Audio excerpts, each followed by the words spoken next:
Hello and welcome to this video about AI note-taking and learning.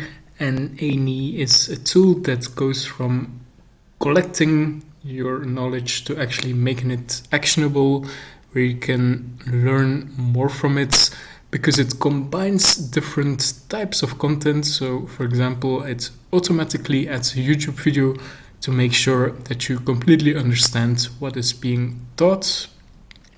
And you can also import multiple types of content, for example, add PDFs, add PowerPoints, and so on. And the system converts everything into one comprehensive summary.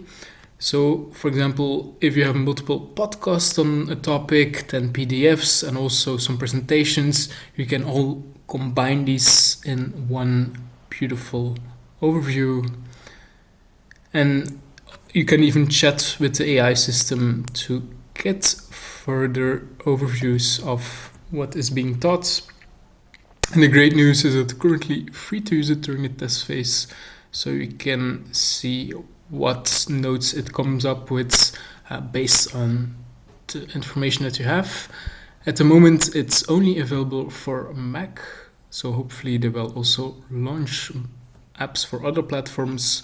But if you have a Mac, you can definitely give it a try already, and make sure that you get a deeper insight in the information that you are learning. So a quick look at ANI. Thank you for watching, subscribe for more, and have a wonderful day ahead. Thank you.